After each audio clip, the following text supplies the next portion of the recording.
झालेली आहे, दुष्काळामुळे झालेली आहे, नापिकीमुळे झालेली आहे.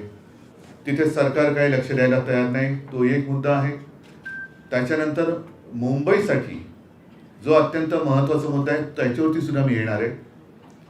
पण सुरुवात करताना ज्या राज्यांच्या निवडणुका झाल्या त्याचे निकाल लागलेत, जे जिंकलेत त्यांचं अभिनंदन मी परवाच्याच कार्यक्रमात केलेलं आहे. या निमित्ताने एक प्रश्न मी उपस्थित केला होता आणि निवडणूक आयोगाला एक पत्र लिहिलं होतं की निवडणूक प्रचारामध्ये देवाच्या नावाने किंवा धर्माच्या नावाने आधारावरती मतं मागितली तर तो गुन्हा होतो की नाही. कारण आपल्याला कल्पना आहे, मी जे पत्र निवडणूक आयोगाला लिहिलेलं आहे, आयुक्ताने लिहिलेलं आहे, त्याच्यात स्पष्ट मी उदाहरणासह नमूद केलेले आहे की कर्नाटकाच्या निवडणुकीत माननीय पंतप्रधान बजरंगबली की जय म्हणून मतदानाचं बटन दाबा तुम्ही असं म्हटले होते. अमित शहा आपल्या देशाचे केंद्रीय गृहमंत्री हे मध्य प्रदेशच्या निवडणुकीत भाजपला मत दिल्यानंतर आम्ही रामलल्लाचं दर्शन तुम्हाला फुकट करून देऊ असं म्हणाले होते. त्याच वेळेला मी आठवण करून दिली होती की या देशातले नव्हे जगातले एकमेव हिंदू हृदय सम्राट, गद्दार हृदय सम्राटांबद्दल माझं काही म्हणणं नाहीये, पण एकमेव हिंदू हृदय सम्राट शिवसेना प्रमुख बाळासाहेब ठाकरे यांनी त्यावेळेला आपल्या भाषणामध्ये हिंदुत्वाचा मुद्दा घेतला होता, राम मंदिराचा मुद्दा घेतला होता. त्यावेळेला मात्र त्यांच्यावरती निवडणूक आयोगाने 6 वर्ष निवडणूक लढवायला तर बंदी केली होती. ती पुरेशी नाही वाटली म्हणून मतदानाचा मूलभूत अधिकार सुद्धा काढला होता. आज त्याच्यामध्ये काही बदल झाला आहे का असं पत्र मी त्यांना विचारलं होतं. पत्रात अजून त्यांचं काही उत्तर आलेलं नाही. उत्तर आलेलं नाही याचा अर्थ मी असं मानू का हा आज आपल्या माध्यमातून त्यांना प्रश्न विचारतोय की होय, देवाच्या नावाने धर्माच्या नावाने मतं मागायला काही आमची हरकत नाही, आणि ती जर हरकत नाही असं तुमचं उत्तर थोड्या दिवसात आलं नाही तर आम्ही तुमची मान्यता गृहीत धरून येत्या सर्व निवडणुकांमध्ये जय भवानी जय शिवाजी, हर हर महादेव, गणपती बाप्पा मोरया, आणि मग जे काय आमचे धर्माचे हिंदुत्वाचे प्रश्न असतील ते उघडपणाने मांडू. त्यावेळेला मात्र आपण कारवाई करता कामा नये, कारवाई आपल्याला करता येणार नाही. हा एक महत्वाचा प्रश्न आहे.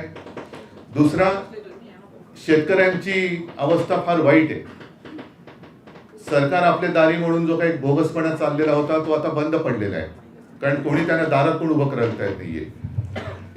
एक 4-5 दिवसापूर्वी मी अचानक काही माध्यमांशी बोललो होतो, ते एवढ्यासाठी की हिंगोली मधले काही शेतकरी मातोश्रीवरती आले होते, आणि फार भयानक परिस्थिती आहे त्यांची. कोणी त्यांना विचारत नाही. पीक विम्याचे पैसे मिळत नाहीयेत. पीक विमा घोटाळा हा तर एक वेगळा विषय आहे, त्याच्यावरती सविस्तर मी कधीतरी बोलेनच. मात्र ज्या वेळेला महाविकास आघाडीचं सरकार आलं होतं आणि एकमेव अधिवेशन जे नागपूरला झालं होतं त्या जवळपास पहिल्याच पूर्ण अधिवेशन तेच पहिलं झालं होतं आणि एकच झालं होतं तेव्हा नागपूरचं. त्याच अधिवेशनात मी मुख्यमंत्री म्हणून माझ्या राज्यातल्या शेतकऱ्यांचं 2 लाखापर्यंत पीक कर्ज माफ केलं होतं, त्यांना कर्जमुक्त केलं होतं, आणि ते केलं होतं. त्यानंतर मात्र ज्या ज्या नैसर्गिक आपत्त्या आल्या त्याही वेळेला आम्ही मदत केली होती. अगदी NDRF SDRFच्या निकषा पलीकडे जाऊन मदत केली होती. म्हणून शेतकरी हा त्या संकटात सुद्धा तग धरून होता. एवढंच नव्हे तर करोना काळच्या संकटात आपली अर्थव्यवस्था जी तारली होती ती या शेतकऱ्यांनी तारून धरली होती. आता मात्र संकटामागून संकट येत आहेत. या सरकारचा उल्लेख मी दुष्काळात 13वा महिना आधी असा केलेलाच आहे. कर्ज डोक्यावरती वाढते, बँकांचे तगादे मागे लागलेले आहेत, विमा कंपन्यांची दारं ठोठावली तरी उघडली जात नाहीयेत, फोन उचलले जात नाहीत. म्हणून एकतर आता ही सगळी थोतांड नाटकं बंद करा, आणि जशी आम्ही कर्जमुक्ती केली होती तशी सर्व शेतकऱ्यांची कर्जमुक्ती पुन्हा एकदा लवकरात लवकर करा. कारण निवडणुका तोंडावरती आहेत. घोषणा करून एक भूलभुलैया करू नका, कारण गॅसचे भाव जसे निवडणुकीच्या आधी कमी केले होते आणि निवडणुकीचं मतदान झाल्याबरोबर ते वाढवले होते. अवकाळीचा फटका आहे, त्याच्यात पंचनामे सुरू झाले असं मला काही दिसत नाही कुठे. म्हणून मी सर्व शिवसैनिकांना आणि जिल्हा प्रमुखांना सूचना दिलेल्याच आहेत. त्याच्याप्रमाणे काल नाशिकमध्ये फार छान मोठा मोर्चा जाब विचारण्यासाठी पार पडलाय. मी महाराष्ट्रातल्या सर्व माझ्या जिल्हा प्रमुखांना आणि पदाधिकाऱ्यांना पुन्हा एकदा सांगतोय, जिथे जिथे शेतकरी संकटात आहे तिथे त्यांच्या सोबत जिल्हाधिकारी कार्यालयावरची मोर्चाने जा आणि जाब विचारा की तुम्ही पंचनामे कधी करणार आहात, विमा कंपन्यांना विचारा तुम्ही आमची नुकसान भरपाई कधी देणार आहात, सरकारला विचारा तुम्ही कर्जमुक्ती करणार आहात की नाही. हे सगळे प्रश्न आता ऐरणीवरती घेऊन ते मांडावेच लागतील आणि सोडवावे लागतील. हे राज्याचे सगळे विषय आहेतच. ते झाल्यानंतर मी जो मुंबईचा मोठा प्रश्न आता उद्भवणार आहे येत्या काही वर्षात तो आहे धारावीचा. कारण धारावीचा विकास झालाच पाहिजे. पहिल्या प्रथम आमची मागणी आहेच की धारावीमध्ये जेवढे जण राहत आहेत त्यांच्या घरातल्या उद्योगांसह त्यांना तिथल्या तिथे त्यांचं पुनर्वसन झालंच पाहिजे. ही शिवसेनेची आग्रही मागणी आहेच. आणि ती मागणी, कारण आता धारावीला स्पेशल प्रोजेक्ट म्हणून जाहीर केलेला आहे. इतर ठिकाणी झोपडपट्टीमध्ये साधारणतः 400-450 फुटाच्या जागा मिळतात. इकडे मात्र स्पेशल प्रोजेक्ट असलं तरी 300 फूट. तसं चालणार नाही. या धारावीकरांना सुद्धा 400 नाही तर 500 फूट हे धारावीकरांनी आता ठरवायचंय. 500 फुटापर्यंतची जागा ही दिली गेलीच पाहिजे. आजपर्यंत साधारणतः 50-60 हजार झोपड्या तिकडे पात्र ठरवण्यात आलेले आहेत झोपडीधारक. अजूनही 58,000, अजूनही जवळपास 80 ते 90 हजार झोपड्या या पात्र अपात्रतेच्या सीमेवरती आहेत. म्हणजे एवढ्या सगळ्या धारावीकरांना हे आत्ताचे जे विकासक आहेत, अगदी नाव घेऊन बोलायचं झालं तर अदानी, हे धारावी बाहेर काढतायत का, काढणार आहेत का? हा विषय एक धारावी पुरता होता, तो गेले अनेक वर्ष आम्ही हाताळत होतो. प्रत्येक वेळेला धारावीकर हे माझ्याकडे येतात. धारावी बचाव अशी त्यांनी ती एक चळवळ सुद्धा सुरू केलेली आहे आणि धारावी पुरता हा विषय मर्यादित होता. त्याच्यामध्ये आताचं जे सरकार आलेलं आहे त्यांनी खास सवलती ह्या अदानींना दिलेल्या आहेत. आमचा कोणत्या व्यक्तीला मी अदानी बोलतो कारण आज अदानींना ते टेंडर मिळालेले आहे म्हणून मी अदानी बोलतोय. उद्या दुसरं कोणी असतं आणि ह्या सवलती त्यांनी दिल्या असत्या तर आम्ही त्यांच्या नावाने बोललो असतो. हा विषय आता केवळ धारावी पुरता मर्यादित न राहता हा मुंबईच्या भवितव्याचा झालेला आहे. कारण एक तर आमची जाहीर मागणी मी जी दसऱ्याच्या मेळाव्यात केली होती की ही जी सगळी मोठी जागा आहे, आजपर्यंत तिकडे पिढ्यानपिढ्या धारावीकर झोपडपट्टीमध्ये राहत आहेत. म्हणजे सगळी गलिच्छ अशी ती वस्ती आहे. आज तिला सोन्यापेक्षा जास्त भाव आलेला आहे. म्हणून या सगळ्यांची नजर धारावीवरती आलेली आहे. मग त्या धारावीमध्ये माझ्या गिरणी कामगारांना घरं मिळाली पाहिजेत, पोलीस कर्मचाऱ्यांना मिळाली पाहिजेत, सरकारी कर्मचाऱ्यांना मिळाली पाहिजेत, सफाई मजदुरांना मिळाली पाहिजेत. धारावीकरांना तर पहिली मिळालीच पाहिजे कारण त्यांचा हा अधिकार आहे. त्यांचं पुनर्वसन त्यांच्या घरातल्या अगदी सूक्ष्म आणि लघु या उद्योगासह तिथे त्यांना ती जागा मिळाली पाहिजे. त्याच्या पलीकडे ज्या सोयी सवलती म्हणतोय ती विशेष सवलत आहे TDRची. तिथे जो काही निर्माण होणारा TDR आहे तो मुंबईभर वापरण्याची मुभा देण्यात येते. मुंबईभर वापरण्यात येत असताना एक तर TDRची बँक केली जाणार आहे. त्याच्यात साधारणतः हा एक लेख परवा लोकसत्तेमध्ये आला होता, धारावीच्या TDRचा तिढा. हा वाचण्यासारखा आहे मुद्दामून. त्याच्यात त्यांनी व्यवस्थित दिलेलं आहे की इतर विकासकांना सुद्धा पहिल्या प्रथम TDR जर वापरायचा असेल तर 40% अट ही टाकली आहे की तुम्ही अदानीकडनंच तो TDR घेतला पाहिजे. मग ही जर TDRची सक्ती तुम्ही करणार असाल तर माझं मत आहे की ती अदानीला का देता, सरकारने एक कंपनी स्थापन करावी. जसं BDD चाळीचा विकास हा म्हाडा करते आहे तसं धारावीचा विकास हा सरकारने करावा आणि बँक म्हटल्यानंतर तिचा ताबा हा सरकारकडे असायला पाहिजे. TDR विकत घ्यायचा असेल आणि ती सक्तीची होणार असेल मागणी तर हा TDR सरकारकडनं विकत घेतला जायला पाहिजे. कारण नाहीतर आजपर्यंत त्याला एक ते इंडेक्सेशन हा एक शब्द होता, तो कोणाच्या काळात काढला वगैरे हा एक भाग असू शकेल. पण आता मात्र धारावीचा TDR धारावीच्या दराने कुठेही वापरता येईल. म्हणजे काही ठिकाणी स्वस्त होईल, काही ठिकाणी महाग होईल. पण म्हणजे असा की बाकीच्यांकडे शिल्लक असलेला TDR हा कोल्ड स्टोरेजमध्ये जाईल आणि पहिल्या प्रथम अदानींचं भलं कसं होईल ह्याचा विचार याच्यात केला गेला. हे आम्हाला मंजूर नाहीये. जर TDR बँक करणार असाल तर ती सरकारचीच असायला पाहिजे.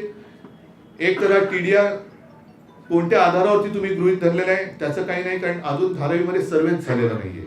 त्याच्यामुळे TDR किती तुम्ही वापरणार, किती निर्माण करणार आणि या TDRचा दुरुपयोग जसं एअरपोर्ट अथॉरिटीच्या जागांमध्ये तिथल्या विकासकांनी केला आणि असं तुरुंगात आहे तसा झाला तर हे महाशय तुरुंगात जाणार आहेत का, त्यांना टाकण्याची हिंमत तुमच्यात आहे का? त्याच्यामुळे पहिल्या प्रथम एक तर सर्वे झाला पाहिजे व्यवस्थित. तो सुद्धा धारावीकरांना कुठे धाकदपटच्या पैशाच्या दमदाटीच्या जोरावर झालं तर शिवसेना हा सर्वे हाणून पाडेल. कुठेही दमदाटी चालणार नाही. आणि तिथल्या धारावीकरांचं परत एकदा सांगतो पुनर्वसन तिथल्या तिथेच झालं पाहिजे. त्याच्यामध्ये आता माहीम निसर्ग उद्यान तुम्ही धरलंय का, खाडी धरले का, रस्ते धरलेत का, या सगळ्या हो या गोष्टी धरल्यात का याचं स्पष्ट पाहिजे. दुसरं या लेखामध्ये एक महत्वाचा मुद्दा आहे की साधारणतः असे प्रोजेक्ट करताना सजेशन ऑब्जेक्शन हे जनतेकडनं घेतलं जातं. त्या घेण्याच्या आधी सरकारने हमी दिली की आम्ही सगळे तुम्हाला करून देऊ. हे सरकारने कोणत्या आधारावरती केलं? जर का तुम्ही अजून सजेशन ऑब्जेक्शन आम्हाला कोणाला काही बोलायलाच दिलेलं नाही, जर तुम्ही तसं करणार असाल तर आम्ही सुद्धा आज शिवसेना प्रशासनात नाही, पण शिवसेनेची ताकद ही प्रशासनात असणं आणि नसणं याच्यावरती नाही. शिवसेनेची ताकद ही रस्त्यावरती, आणि ती रस्त्यावरची ताकद आज पुन्हा एकदा तुम्हाला जाब विचारण्यासाठी रस्त्यावरती उतरणार आहे. ह्या सगळ्या प्रकरणामध्ये सरकारला नेमका काय फायदा होणार आहे हे कुठे तसं काय झालेलं नाही आहे. कारण 20% सरकार आणि 80% अदानी. बरं, याच्यामध्ये रेल्वेची जागा कोण खरेदी करणार, ते कोणत्या दराने काय करणार, सेवा सुविधा, एवढ्या सगळ्या वस्तीला जर ते दार बंद करून घ्या, एवढ्या सगळ्या वस्तीला पाणी कुठून आणणार, त्याच्यानंतर त्यांच्या सगळ्या ड्रेनेजची जी सोय आहे ती कुठून करणार, रस्ते कसे करणार. एक तर आजच नियोजन शून्य विकास कामांमुळे मुंबईकरांचा जीव घुसमटलेला आहे. एवढं प्रदूषण माझ्या तरी आयुष्यात आजपर्यंत मी काय कोणी पाहिलं नसेल एवढं प्रदूषण हे मुंबईमध्ये होते. केवळ आणि केवळ हे सरकार कॉन्ट्रॅक्टरसाठी काम करते. मग ती रस्त्याची कॉन्ट्रॅक्ट असतील, आणखीन कसली कॉन्ट्रॅक्ट असतील, म्हणजे प्रदूषण एक तर नियोजन शून्य कामांमुळे प्रदूषण, मग ते प्रदूषण रोखण्यासाठी पुन्हा त्याच्यावरती यंत्र, त्याचं कॉन्ट्रॅक्ट, ते होऊ नये म्हणून त्याचं कॉन्ट्रॅक्ट, म्हणजे हे सगळं कॉन्ट्रॅक्टरचं सरकार आहे. आणि मुंबईतले 3 महत्त्वाचे प्रकल्प म्हणजे जिकडे आता क्लस्टर प्रोजेक्ट होत आहेत हे सुद्धा हे यांच्या घशात किंवा खिशात घालण्याचं काम सरकार करते. ह्याच्यामधले 3 जे मोठे प्रकल्प माझ्या कानावरती आले ते म्हणजे अभ्युदयनगर, त्याच्यानंतर आदर्श नगर आणि वांद्रा रेक्लेमेशन. याचा पुनर्विकास हा सुद्धा अदानींना देण्यात येण्याचं घाटतंय. म्हणजे सगळं काही पूर्वी एक आपण म्हणायचं वाक्प्रचार, तसं भूमी गोपाल की, तसं मुंबई अदानी की. ही मुंबई मराठी माणसाने 1960 साली रक्त सांडून बलिदान देऊन मिळवलेली आहे. ही आम्हाला कोणी आंदण दिलेली नाही आणि आम्ही ती कोणालाही आंदण देणार नाही. आणि याकरता सरकारला जाब विचारण्यासाठी, अदानींना सुद्धा स्पष्टीकरण विचारण्यासाठी येत्या 16 तारखेला शिवसेनेचा प्रचंड मोर्चा हा धारावीतून अदानींच्या ऑफिसवरती जाईल. कारण हे कोणीतरी बोललं पाहिजे, कोणीतरी विचारलं पाहिजे. धारावीकरांना सुद्धा मी आवाहन करतोय की तुमच्यासाठी तुमचं निमित्त आहे, तुमच्या जागा बळकावू देऊ नका. जर कोणी गुंडगिरी करायला आलं तर शिवसेनेकडे या. शिवसेनेचे मर्द शिवसैनिक तुमच्या सोबत तिकडे या गुंडांना सरळ केल्याशिवाय राहणार नाही. आणि सरकारला सुद्धा मी सांगतोय की तुम्ही नावाप्रमाणे मिंदे होऊ नका, कारण तुमचे सुद्धा दिवस भरत आलेले आहेत. सुप्रीम कोर्टाची तारीख जवळ येत चाललेली आहे. इथे काही जरी झालं तरी सुप्रीम कोर्ट बसलेलं आहे वरती. त्याच्यामुळे तुम्ही जाता जाता आपली मुंबा आई, मुंबा देवीच्या नावावरनं पडलेलं नाव आहे मुंबई, हे कोणाच्या तरी सांगण्यावरनं कोणाची तरी धुणीभांडी करताना केवळ आणि केवळ आपल्याला खुर्ची मिळाली म्हणून ती आंदण देऊ नका. हे पाप, मुंबईला खतम करण्याचं पाप हे कोणी करू नये. आणि जसं मी धारावीकरांना आवाहन करतोय तसंच मुंबईतल्या सर्व जात पात धर्म पक्ष सगळ्यांना आवाहन करतोय की मुंबईचे प्रेमी जे आहेत, कारण मुंबई ही कोणाला रिकाम्या हाताने आणि रिकाम्या पोटाने झोपायला देत नाही. जे येतात त्यांना मुंबई आसरा देते आणि त्यांच्या कष्टावरती मुंबई आहे. तर मराठी माणसांनी पण आलंच पाहिजे. जेवढे मुंबईकर आहेत, जे मुंबई प्रेमी आहेत, त्यांनी 16 तारखेला हा आपल्या मुंबई बचाव नाही, मुंबई बचाव शब्द एवढं बोलण्यामुळे आम्ही काही कमकुवत झालेलं नाही. मुंबईच्या कडे वाकड्या डोळ्याने बघाल तर याद राखा हे सांगण्यासाठी 16 तारखेचा मोर्चा धारावीतून निघून अदानीच्या कार्यालयावरती जाईल.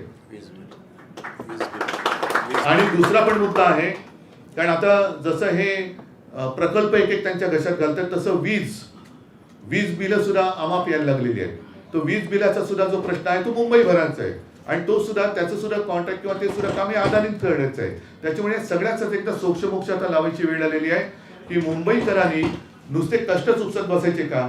आणि मुंबईतले सगळे चांगले म्हणजे आता डायमंड मार्केट असेल, सगळं असेल, ते अहमदाबाद, ते सगळं गुजरातला. मग मुंबईकरांनी करायचं काय? आणि मुंबईकरांनी नुसतं काय यांची धुळीभांडी करायची का? तर ह्या सगळ्याचा एक आता तुकडा पाण्याची वेळ आलेली आहे. म्हणून मी वीज बिलाचा आहे, धारावीचा आहे, एकूण TDRचा आहे, बाकीच्या झोपडपट्ट्या योजना ज्या काही धोक्यात येणार आहेत त्यांचा आहे. आणि एवढं केल्यानंतर जे घरं घेणारे सर्वसामान्य माणसं आहेत त्यांना याचा फायदा काय होणार आहे. आणि म्हणून मी परत सांगतो की आम्ही कुठेही विकासाच्या आड नाही. आम्ही विकासाच्या आड असतो तर शिवसेनेकडे मुंबई असताना जो विकास आम्ही केला तो झालाच नसता. कोस्टल रोड हे आमचं स्वप्न हे येत्या 1-2 वर्षात आता पूर्ण होईल. असे मुंबईतले आम्ही जलबोगदे केलेले आहेत, अनेक रस्ते केले आहेत, उड्डाण पूल केलेले आहेत, बऱ्याच गोष्टी केलेल्या आहेत. करोना काळात मुंबई आणि धारावी मॉडेल हे सगळ्या जगात त्याची वाहवा झाली. धारावी मॉडेल त्यावेळेला हे कुठेही नव्हते. म्हणजे धारावी जेव्हा अडचणीत होते, धारावीतली लोक जागतायत की मरतायत अशा अवस्थेत असताना हे विकासक वगैरे कोणी मदतीला आलेले नव्हते. आज सगळं मैदान साफ झालंय असं त्यांना वाटत असेल तर तसं झालेलं नाही. शिवसेना तुम्ही किती फोडायचा प्रयत्न केला, तिला प्रशासनातून बाजूला काढायचा प्रयत्न केला, कशाला? माझं आज पुन्हा आव्हान आहे की 4 राज्यांच्या निवडणुका झाल्या, 5 राज्यांच्या झाल्या, भाजपाला भरघोस यश मिळालं. चला माझं आव्हान आहे की पहिली तुम्ही मुंबई महापालिका निवडणुका घ्या, मुंबई महापालिकेची निवडणुका, आणि त्या पलीकडे जाऊन आज सामनाच जो अग्रलेख आहे की एवढी तुमची लाट आहे तर त्या लाटेमध्ये एकच निवडणूक तुम्ही लोकसभेची बॅलेट पेपरवरती घेऊन दाखवा. बॅलेट पेपरवरती म्हणजे आमच्याही मनामध्ये शंका नको. कारण आता सगळं वातावरण विरोधात असताना मध्ये सगळे जे काही एक्झिट पोल आणि काय सगळे पोल बिल येत होते ते उलटे पालटे करणारे निकाल लागतात. हे कसं घडलं हे मतदाराला हा प्रश्न पडत असेल तर ती शंका दूर करायला एकच निवडणूक, जर दम असेल तर बॅलेट पेपरवरती घ्या. बॅलेट पेपरवरती मतमोजणी करायला वेळ लागत असेल मान्य आहे, पण ज्या वेळेला निवडणुका लांबवल्या जातात, अगदी सिनेटची निवडणूक सुद्धा, साधी सिनेटची निवडणूक तुम्ही लांबवताय त्याच्यात वेळ नाही जात. मग मतमोजणीसाठी जिकडे लोकशाहीचं आणि देशाचं भवितव्य ठरवणारी निवडणूक आहे तिला मतमोजणीसाठी 2-3 दिवस लागले तर त्याच्यात फरक काय पडतो? आज सुद्धा महापालिकेची निवडणूक वर्ष 1.5 वर्ष तुम्ही पुढे ढकललेली आहे, त्याच्यात वेळ नाही जात. तर तो जो वेळ आहे त्याच्यापेक्षा हा वेळ अगदी कमी आहे. तर तुमच्यात हिंमत असेल आणि तुमच्यात एवढा आत्मविश्वास भरला असेल तर उद्या होणारी लोकसभेची निवडणूक ही एकच निवडणूक देशभर बॅलेट पेपरने यांनी घेऊन जिंकून दाखवावी. आणि नाही तर पहिली मुंबई महापालिकेची निवडणूक यांनी बॅलेट पेपरवरती घेऊन दाखवावी. असो, हे सगळे प्रश्न आहेत, पण हा विषय जेव्हा मुंबईकरांच्या गळ्याशी आलेला आहे तेव्हा हा फास तोडण्याचं काम शिवसेना केल्याशिवाय राहणार नाही. आणि परत सांगतो, शिवसेना कुठे प्रशासनात नाही म्हणून आता मोकळं राहणे असं ज्यांना वाटत असेल त्यांना वटणीवर आणण्यासाठी 16 तारखेला धारावीतून अदानींच्या ऑफिसवरती शिवसेनेचा विराट मोर्चा धडकणार आहे. मी तमाम मुंबई प्रेमींना आवाहन करतोय, आपण सगळेजण त्याच्यात सहभागी व्हा.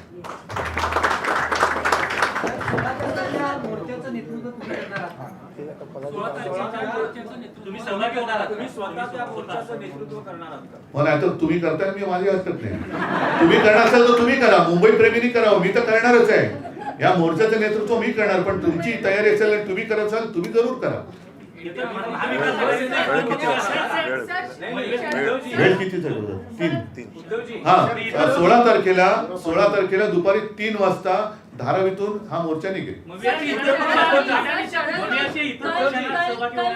माझ्या आव्हानामध्ये मी तमाम मुंबई प्रेमीला आवाहन केलेले आहे. त्याच्यात जात पात धर्म पक्ष सगळ्यांना सांगितलेलं आहे.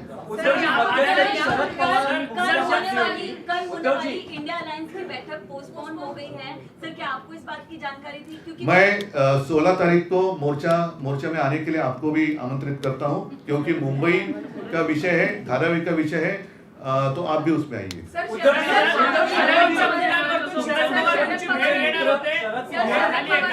अदानींच्या बाजूनं भूमिका दिसते आहे आणि मध्यंतरी त्यांनी असं म्हटलं होतं की अदानी धारावी विकास प्रकल्पाबाबतीत उद्धव ठाकरेंचे जर काही मतभेद किंवा गैरसमज असतील तर ते मी भेटून दूर करेन.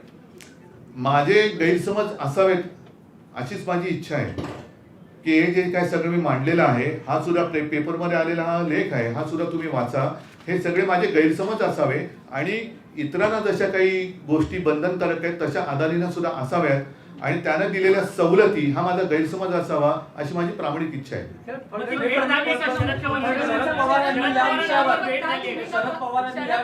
नाही, एकाने कोणतरी बोला ना. शरद पवारांनी या विषयावर जर तुमच्याशी चर्चा केली तर त्यातून मी आता 16 तारखेचा मोर्चा जाहीर केलेला आहे आणि त्याच्यामध्ये शरद पवार साहेबांपेक्षा सरकारने भूमिका जाहीर करावी की नेमकं काय आहे. TDR कशाच्या आधारावरती तुम्ही काढलंय? TDRची बँक अदानीच्या ताब्यात बँकेच्या ताब्यात का देणार आहात? ती सरकारकडे का नाही? आणि BDD चाळीचा विकास जसं म्हाडाच्या अंतर्गत करतोय, कारण याच्यामध्ये शेवटी अदानी स्वतः उभं राहून विकास करणार आहेत का? ते सुद्धा सब कॉन्ट्रॅक्टर नेमणार आहेत. मी जेव्हा मुख्यमंत्री होतो तेव्हा हाही विचार चालला होता की जशी ती झोपडपट्टी पुनर्विकासासाठी आपण एक कंपनी केली होती, तशी एक कंपनी करून धारावीचा विकास करा. जगातले चांगले तिथले लोक येतील, टाउन प्लॅनिंग होईल. आता टाउन प्लॅनिंग सुद्धा मला वाटतं सरकारने करून त्यांना दिले, मग अदानीने काय केले? ते सब कॉन्ट्रॅक्ट नेमणार, पैसा सरकारचा. जमीन TDR आधी विकून पळाले तर कोण काय करणार? त्याच्यामुळे पहिला TDRचा एक निकाल लावा आणि TDRचा निकाल लावल्यानंतर जोपर्यंत तिथला विकास होत नाही तोपर्यंत TDR विकायला बंदी करा. मी शिवसेनेपुरतं बोलतो, बाकीच्या पक्षांचं मी बोलत नाही. मी शिवसेनेचा पक्षप्रमुख आहे. शिवसेनेचा मोर्चा मी आज जाहीर केलेला आहे.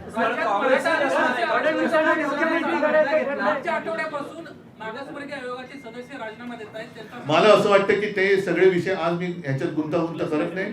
प्रत्येक प्रश्नाचं वेगळं महत्व आहे. आज मात्र हा मुंबईच्या जीवाभावाचा प्रश्न आहे. शेतकऱ्यांचा मी मांडलेलाच आहे. त्याच्यासाठी माझ्या पदाधिकाऱ्यांना मोर्चे काढायचे मी आदेश दिलेत. मी सुद्धा काही वेळेला तिकडे सुद्धा जाईन. धारावीच्या मोर्चाचं नेतृत्व मी करणारच आहे. मी आपल्यालाही सुद्धा सांगतोय की आपण नेतृत्व करू शकत इच्छित असेल जरूर या, कारण आपण सुद्धा मुंबईकर आहात. सर, क्लस्टर डेव्हलपमेंटचा तुम्ही मुद्दा घेतला. क्लस्टर डेव्हलपमेंटला धरून कुठेतरी मुंबईकरांची दिशाभूल केली जाते सरकारकडनं. नाही, सगळे एकासाठी का? सरकार हे कोण चालवतंय आणि सरकार कोणासाठी चालवत आहे? आणि त्याच्यामध्ये तुम्ही नुसती गुलाबी स्वप्न दाखवून आज सुद्धा माझ्या कानावर आलं की धारावीकरांना जे काम चालू असताना तिथून त्यांना जे जागा देणार आहेत त्या तिथल्या 10 किलोमीटरच्या परिसरात म्हणजे तिथे मिठाघरं सुद्धा येतात.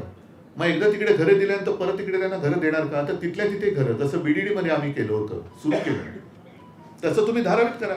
आणि विकास करून तिथल्या लोकांना पहिलं घरं उद्योगासह, कारण त्याच्यात कुंभारवाडी पण आहेत, बऱ्याच बारकावे आहेत, तर त्या सगळ्यांना त्यांचे उद्योगधंदे तिकडे करता येतील. आणि त्या व्यतिरिक्त मी म्हटलं जसं गिरणी कामगार आहेत, पोलीस कर्मचारी, सरकारी कर्मचारी, आणि ते सगळं झाल्यानंतर तुम्ही काही प्रमाणात इतरांसाठी घरं बांधा, जरूर बांधा.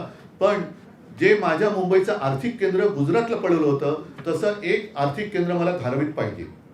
एक आर्थिक केंद्र मला धारावीत पाहिजे, कारण धारावीच्या बाजूची सोन्यापेक्षा जास्त मोलाची जागा बुलेट ट्रेनच्या घशात घातली. कशासाठी घातली? काय मुंबईला उपयोग आहे त्याचा? तर मुंबईमध्ये सुद्धा आर्थिक केंद्र पाहिजे. जे उद्योग मुंबईच्या बाहेर पळवले जात आहेत ते थांबले पाहिजेत. तुम्ही सगळं मुंबईतल्या गुजरातला नेणार म्हणजे मुंबईला काय तुम्ही उकिरडा करण्याचा विचार? मुंबई तुम्ही एका माणसाच्या घशात घालायला बघताय, तर ते नाही होणार.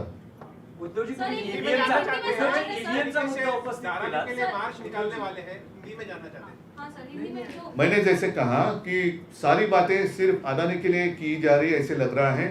TDR की बात तो मैंने की कि TDR की एक बैंक बनाने जाने वाले हैं जिसका अधिकार सरकार के पास होना चाहिए. और TDR अगर इस्तेमाल करना है तो पहले वहाँ के जो जितने धारावीकर हैं उनको वहीं पे पहले घर देना ही चाहिए. और वो भी 300 फुट वगैरह नहीं, जैसे 400 फुट हो या 500, वो तो देना ही चाहिए. साथ ही साथ मेरे पुलिस कर्मचारी है, गिरणी कामगार है, सफाई मजदूर है, सबको घर दे दो. वहाँ गवर्नमेंट के कर्मचारी है. और उसके बाद जो आर्थिक केंद्र मुंबई में होने वाला था वो गुजरात में लेके गए, वैसा दूसरा आर्थिक केंद्र मुझे धारावी में चाहिए. मुंबई कोई किसी की बर्तन मांजने वाली कोई कंपनी नहीं है. मुंबई देश को संभालती है. आज तक जितना रेवेन्यू सेंटर में जाता है माना जाता है 35 से ज़्यादा % अकेली मुंबई देती है. तो इसलिए मुंबई को आर्थिक राजधानी कहते हैं. तो वो शायद कुछ लोगों के पेट में दर्द होता है कि अरे मुंबई क्यों, हमारा गांव होना चाहिए. करो ना, आपका गांव का विकास करो, लेकिन इसका मतलब ये नहीं कि मुंबई को खत्म करो. हम नहीं होने देंगे. इलेक्शन कमीशन को जो आपने पत्र लिखा था धन को लेकर, इलेक्शन कमीशन को जो आपने पत्र लिखा था धन को लेकर जो वोट हो रही है, आज तक इसका कोई उत्तर आया नहीं. शायद 20-25 दिन तो हुए. चुनाव के पहले मैंने लिखा था और थोड़े दिन में इंतजार करूंगा, एक बार शायद और पत्र लिख लूंगा.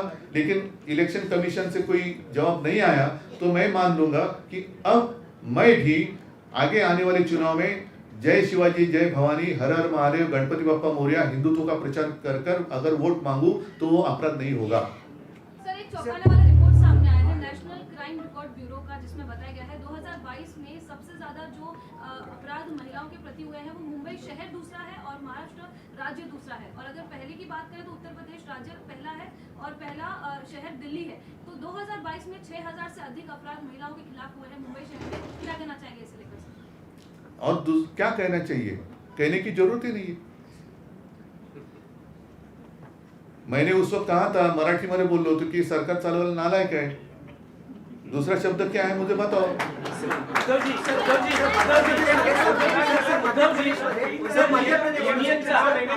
बीएमसी चुनाव लीजिए, ऐसा आप खुला चैलेंज कर रहे हैं। बीएमसी चुनाव लीजिए। अरे पहले सीनेट का इलेक्शन ले लो।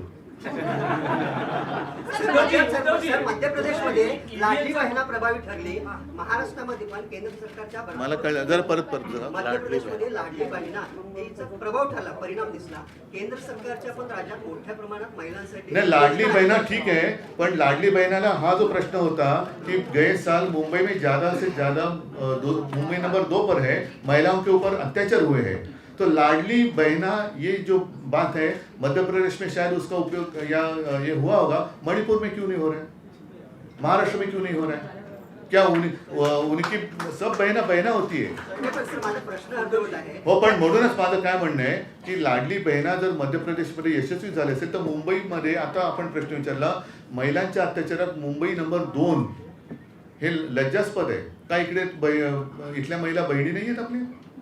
मणिपूर मधल्या भगिनी आपल्या भगिनी नाही आहेत महिला? नाही, पण केंद्र सरकारच्या मोठ्या प्रमाणात सर योजना आहेत। EVM मुद्द्यावर तुम्ही भूमिका मांडली, आज सामनामध्ये ही भूमिका मांडली गेली आहे। पण 5 राज्यांच्या निकालानंतर देवेंद्र फडणवीसांची प्रतिक्रिया आली होती।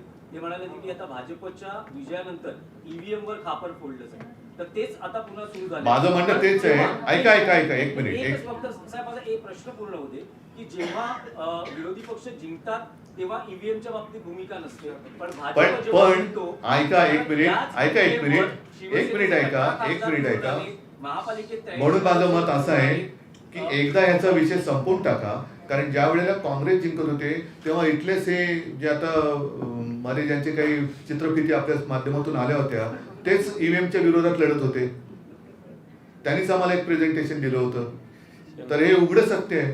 त्याच्यामुळे त्याच्याबद्दलची शासनकथा, माझं उलट मी देवेंद्रजींच्या बाजूने बोलतोय की तुमची लाट आहे हे, आणि ईव्हीएमचा संशय खोटा आहे, तो खोटा ठरवण्यासाठी एकदा बॅलेट पेपरवरती निवडणुका घ्या, म्हणजे हा विषय संपून जाईल।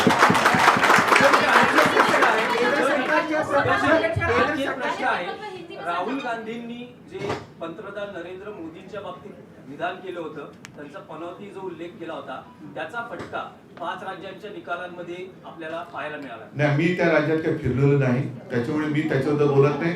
मी माझ्या महाराष्ट्रापुरता आणि मुंबईपुरता बोलतोय। म्हणून मुंबईच्या पुन्हा एकदा सांगतो, गळ्याशी येणारा विकासक त्याला जाब विचारण्यासाठी येत्या 16 तारखेला दुपारी 3 वाजता धारावीतून मुंबई प्रेमींचा मोर्चा शिवसेनेच्या माझ्या नेतृत्वाखाली निघेल आणि तो अदानीच्या ऑफिसवरती जाईल। धन्यवाद सगळ्यांना। जय हिंद, जय महाराष्ट्र।